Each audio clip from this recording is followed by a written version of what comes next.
مناسبت کے اعتبار سے میں نے قرآن عظیم کی تلاوت کی، وہ آیت کہ جس میں رب تبارک و تعالی ارشاد فرماتا ہے کہ مرد عورت کے لیے لباس اور عورت مرد کے لیے لباس ہے۔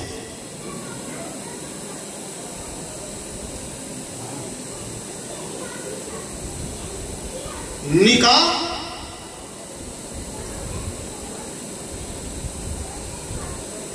حضرت آدم علیہ السلام کی سنت،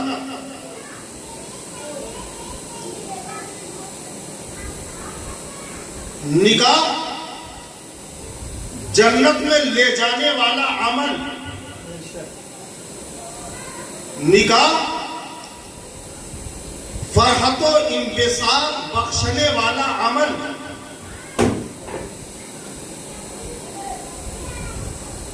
نکاح سے دو خاندان آپس میں جڑتے ہیں، اور صرف دو ہی خاندان آپس میں نہیں جڑتے بلکہ 10-20 خاندان 50 خاندان آپس میں جڑ جاتے ہیں۔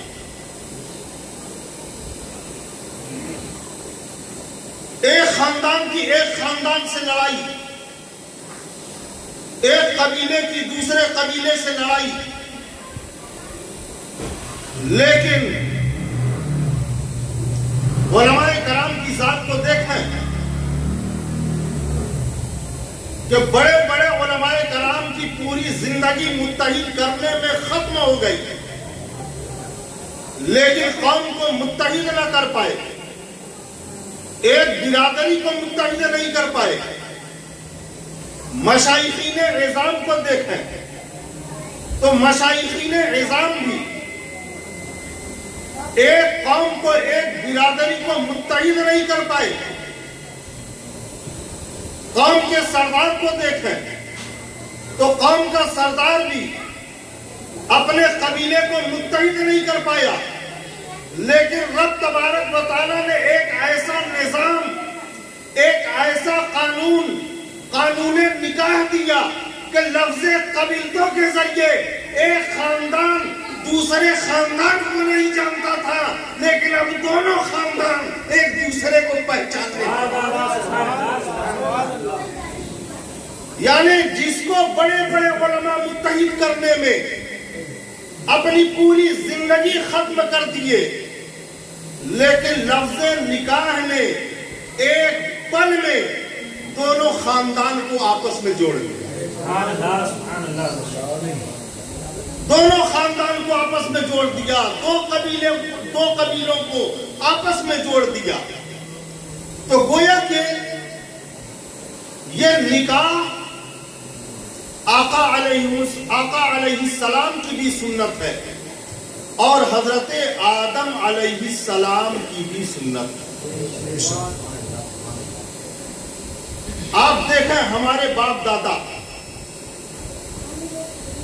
ہم جس کی اولاد ہیں حضرت آدم علیہ السلام،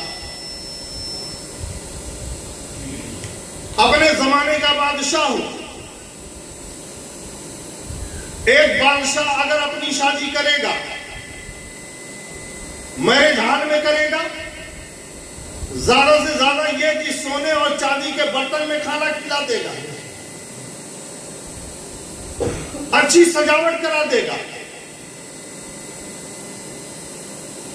لیکن قربان جائے ایک بادشاہ وقت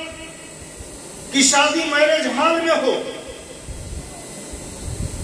علماء اور مشائخ کی شادی میرج ہال میں ہو، حفاظ اور قرہ کی شادی میرج ہال میں ہو، لیکن قربان جاؤ حضرت آدم علیہ السلام پر کہ حضرت آدم علیہ السلام کا نکاح ہوا تو جنت میں نکاح ہوا، جنت میں نکاح ہوا۔ ہماری اور آپ کی شادی ہو گھر کے اندر، ہماری اور آپ کی شادی میں باراتی ہمارے خاندان والے ہوں، ہماری اور آپ کی شادی میں